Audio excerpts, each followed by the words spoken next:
Hey guys, it's Mary from Mantras and Mangoes and welcome to another video. So I was thinking before of what I was going to call you guys when I introduce my video or whatever. And I was thinking little mangoes or mangoes, because you know Mary, Mantras and Mangoes, like, does that make sense? But if you don't want me to call you that, I won't, because I was just like getting sick of, hey guys, like, you know, so hey mangoes or hey my little mangoes. Oh my god, it's probably so lame, but whatever. Anyways, today I'm going to be doing a video on my answers to the questions that you guys asked me on my recent Instagram photo of celebrating my 1,000 subscribers on YouTube. I still can't believe it. Oh, and I'm so sorry about the video I posted saying thank you. It cut off halfway and I couldn't be bothered deleting it and uploading it again. So yeah, I didn't actually think I was going to get any questions, so I'm really happy that I got some. So I get to answer them for you because it's actually quite fun. I'm not sure how long this video will go for, so I might break it up into 2 parts, but if I can get it within 10 minutes, then that's perfect, but if not, then I'll break it into 2. Here we go. I've got my phone here, and I will start with the first question. So a question from Kerry Dovale. How do you measure how much fat, carbs, etc. you eat in a day? I used to count my calories like obsessively when I first started this lifestyle, because I think that my eating disorder mentality kind of followed me. And even though I was doing it in the opposite way, like counting my calories so I make sure I get enough, I think it was still like a bad habit to keep. You know, counting calories. It's not good for your mind. You should just eat whatever you feel. I make sure that I'm eating all of, like 90% of my calories from fruit during the day. And at night time, I cook with very little oil and, well actually, I don't cook with any oil. Sorry, what did I say just then? I cook with very little fat. So sometimes I would have like avocados, olives, or like a soy cuisine cream for pasta. It's like maybe tofu every now and then, but I don't keep track. I kind of just go with what my body feels and needs and wants. If I know that I've eaten, you know, 95-5 or 80-10-10 ratio for the last week, I will treat to something a little bit more, you know, fatty, like avocado. But other than that, I don't count. But if I was to, like occasionally for my videos, I would count my calories just so I could tell you guys at the end of a What I Ate Wednesday video.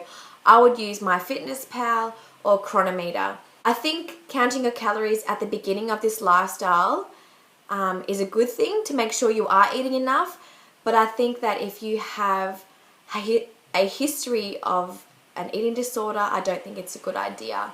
I think you should just eat and eat and eat until you're completely satisfied, and then eat and eat some more, and yeah, carb up. I've got one from Christina Active. Was it hard to eat big quantities of fruit for one meal when you first started? I thought it was going to be really hard because I used to watch Freely with her massive smoothies and be like, oh my gosh, I can't eat that. But because I had come from a history of binge eating, and I'm talking real binge eating, I used to eat a lot in one sitting. So my stomach was kind of already stretched. I think when you first start and you haven't had a history obviously of an eating disorder or binge eating, it's quite easy for your stomach to expand because it is a muscle, and if you're having high water content fruits, it expands your stomach a lot easier without you feeling sick and bloated. So it takes time, and I think it's a good idea to drink your smoothies or eat large quantities of food over a longer period of time, like maybe over 40 minutes to an hour, and slowly sip on it. But over time you get used to it. But if not, at the beginning, have smaller meals during the day. Like, you know, instead of a 10 banana smoothie, have a 5 banana smoothie, and then an hour finish the other one, or 2 hours later have the 10 banana smoothie. Does that make sense? Like, just break it up. But yeah, so that's how I managed, because I'd already been able to eat big amounts, like. So the next question is from I Love Fruit and Veg.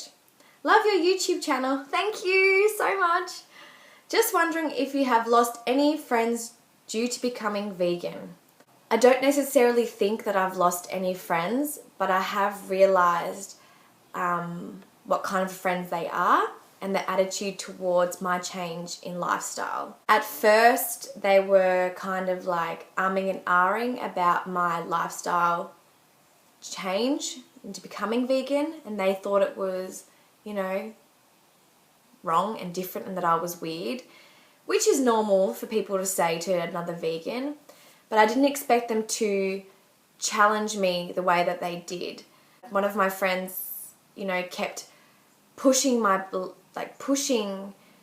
and questioning my beliefs and like why this and why that, and that my way wasn't right and that it was her way or the highway. And there was never a compromise, like agree to disagree like usual friends would do. Like, I think if you're friends and you don't agree on something, you just agree to disagree and you move on and you be happy and, you know, your best gal pals. But no, every time I would say something in the defense of veganism, she would just turn around and be like, no, that's not right. It's this. Like, there was never a way of her going, oh yeah, I understand, that's your opinion, that's great, oh yeah. And she was never really interested in my point of view, even though for years I listened to hers. There was never the balance or a two-way street. In a way, I kind of have distanced myself from these kind of people in my life that don't accept me and that challenge me. I mean, yeah, it's good that your friends can challenge you, but not in ways like that, not your beliefs. I don't know, I just can't explain it.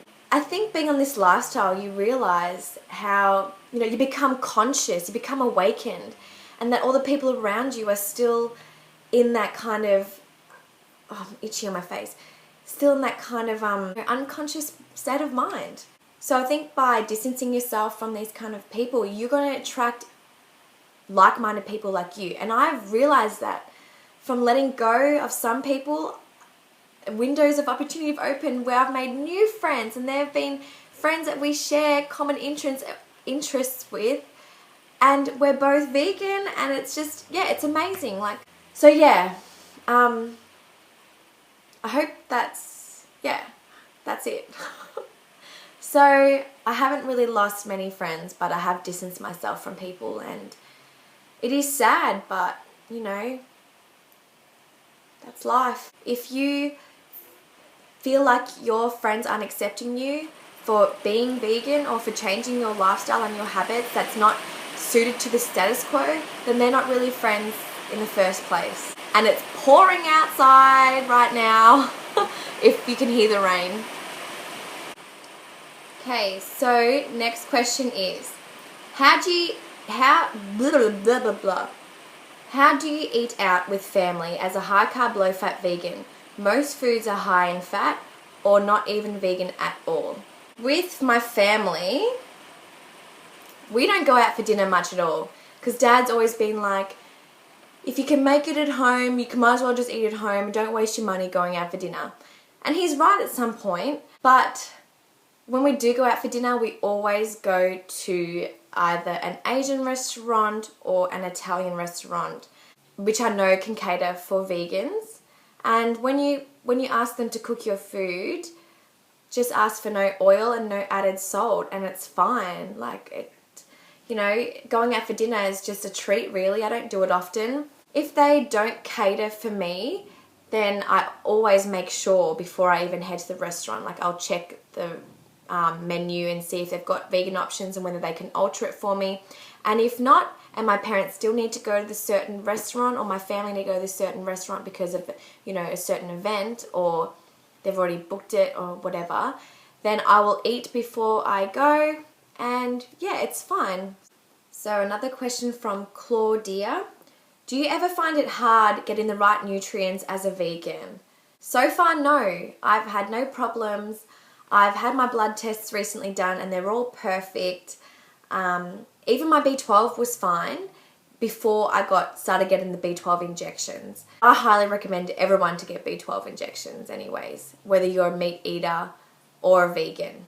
As long as you're eating enough of the right foods, of, you know, vegan whole plant foods, then you'll get all the nutrients that you need for your body.